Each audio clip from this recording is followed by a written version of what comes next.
how's it going, guys? My name is Zach with the Movie Castle, and today we're going to be taking a look at The Funhouse. This is from 1981 and is directed by horror legend Tobe Hooper.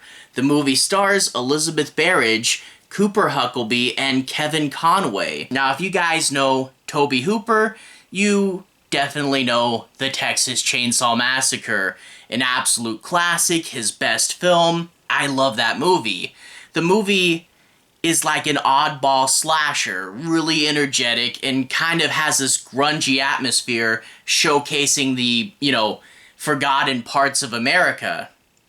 Now, this motif of chainsaw, Hooper would use a few times. He would also use it in Eaten Alive, but we'd also get elements of that in this film as well. In fact, they would probably form a pretty cool triple feature. But why is Chainsaw more remembered? I guess you could definitely point out that The Funhouse is a little slower, and it also isn't quite as visceral as Chainsaw is. I mean, that's a tough act to follow. But that being said, for a while, The Funhouse was definitely underrated. Not enough people had seen it. It's one of those that sadly slipped through the cracks for a bit. But the movie has developed a cult following. It even got a Scream Factory re-release, which I should probably pick up. But yeah, a really good movie. And the thing with this one to note is definitely the atmosphere. The atmosphere and the tone in this movie are definitely 10 out of 10. The idea that you get these kids and they're, disobeying their parents and they're gonna go out to the carnival really late at night and sneak around and do drugs and, kind of the 80s rebel attitude captured really well in here. And then you get the carnival they're going to. All the workers are like drinking heavily and swearing. They're people that have been really beat down by the world. And this carnival is so real and so lived in. And it's a absolutely beautiful set. And going to it as late at night as these characters did, super, super creepy. Tobe Hooper has a nice wide screen he's using here, and he's really using that to just capture all these sets. And honestly, you really do feel like you're there. Now, that being said, as I hinted at earlier, and with a lot of movies that are atmospheric, this movie does go a little slower. Now, if you're expecting a mile-a-minute, crazy energy slasher, that's not going to be exactly what we're getting here. I would say definitely watch this movie when you're in the right mood. When you want to sit back, let the atmosphere soak over you. This is a good movie to watch, and I can definitely recommend it. So you know what you're getting in for. Know that this is a little slower, a little deeper, more atmospheric, and it does have some crazy moments, some cool, brutal scenes, and it does really at points at the end hit it. But yeah, don't expect the absolute insanity that was Chainsaw, but still good moments that are definitely their own unique flavor. I guess in order to analyze it further, let's start to talk a bit about the plot. I'm not going to do major spoilers, and I'm not going to be covering the end of the movie, but I do want to dig down a little deeper and do a bit more of a specific analysis. So no major spoilers, but let's talk a little more specifically. And first off, I have to mention the opening credits to this movie. You get the text, the music, and then footage of various animatronics. These things are cool, and the opening credits is a great vehicle, an excuse to have us just look at a couple of them, show us a few different ones, close up, right there, focus on them, sets the mood, and it's a really cool piece. After that, we get kind of this weird, funny scene where a brother is playing a prank on his sister in the shower, and it's a definite, very on-the-nose reference to both Halloween and Psycho. And then when you see the brother's room, it's covered in horror movie merchandise. And honestly, it feels like Joe Dante took over the movie for a little bit. It's a fun introduction, but it is the first hint from Tobe Hooper that we're going to turn things on their head just a little bit, but I'll elaborate on that when we get to the killer.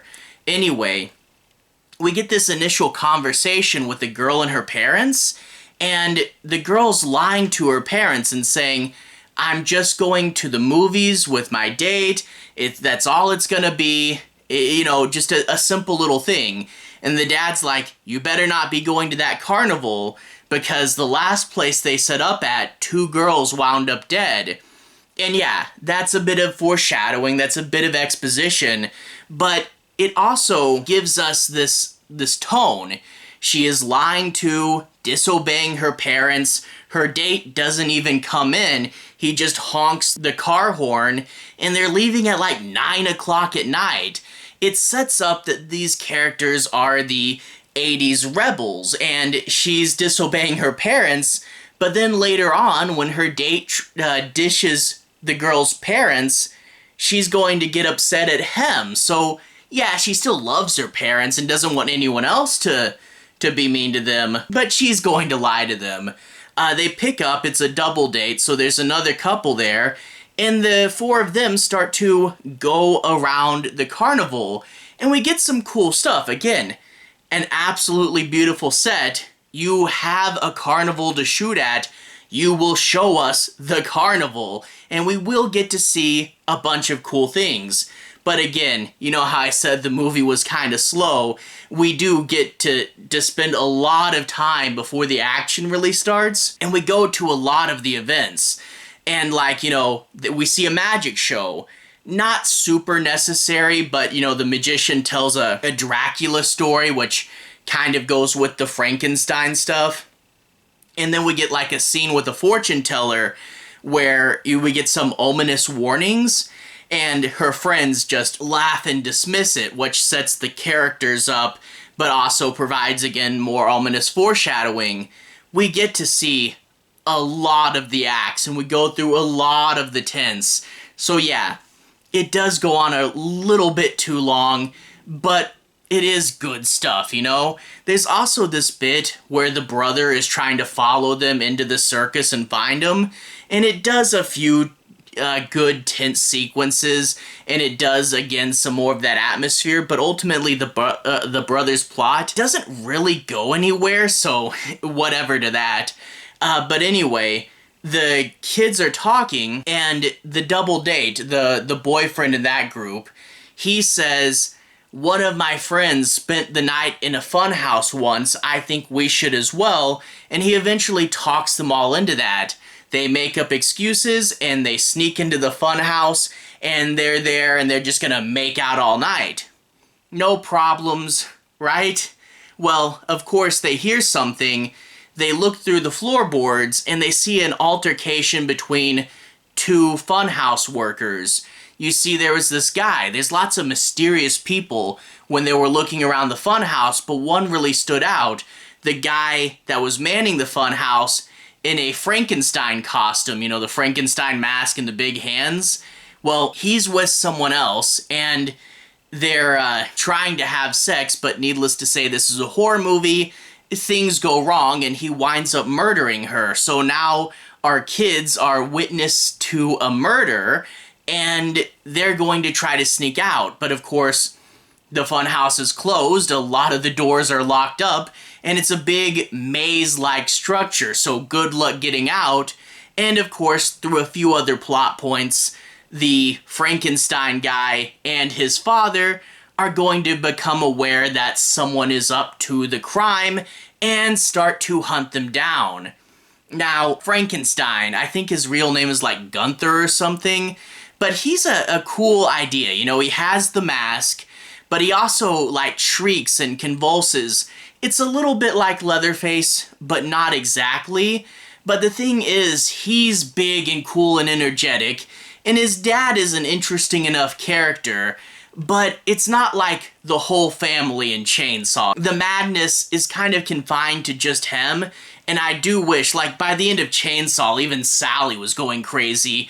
I do wish this was a little more bombastic overall, but still, he's a good character, and a lot has been said about his Frankenstein mask. The idea that he has a mask on of something that we know is scary, and you take it off, and his face underneath is also scary. I like to think why different killers wear their mask.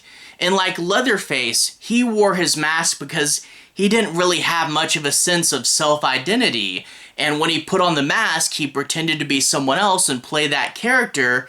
And that's why Leatherface wore the mask. Why does Gunther wear the mask? Well, he's wearing it because he works at a funhouse. And the idea with that is that's the horror you expect. People go to the funhouse on purpose to get an intentional scare, and he's dressing up as a horror icon we're all familiar with. The idea of the front of his mask versus what's underneath it is expected horror versus unexpected horror, and I think it's a really cool idea. And then just chasing people around the funhouse is also really, really cool. The dark maze, the animatronics, the way that every now and then one will move, and they're all designed to look scary anyway, but plus the old-timey, scary robot look. That's cool. And the kills are a little more sequency. Like, it's not super bloody, but then again, neither was Chainsaw. But the idea that there would be a little bit of a kind of a gagginess behind the kills, like the floorboard, like there's a trap door and the girl falls through it and we get the infamous fan sequence, or a cart comes down the track and there's some shadowy figure on the cart. That's cool. And there's also a really, really good sequence with a noose in here that I don't want to spoil. But yeah, the kills in here, they are designed to be funhouse kills, so there's more choreography than, say, special effects. And there's some really fun sequences, and, you know, again, I won't spoil the ending, but by the time you get to it, you've been through an experience, and it is echoed with the final few shots, which I absolutely love, which I won't spoil. But overall, yeah, the movie is a little slower, and you have to be in the right mood for it.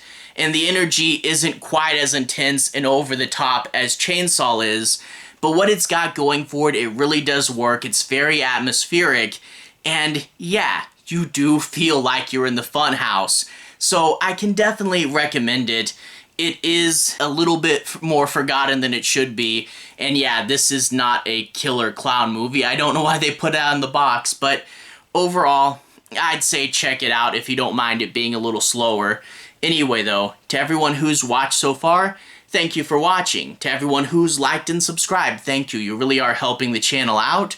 I'll leave a relevant playlist on the bottom. If you guys want to see more, you can click right there and see more. Anyway, have a good day. See you guys again very, very soon. Relevant playlist on the bottom. Have a good day now.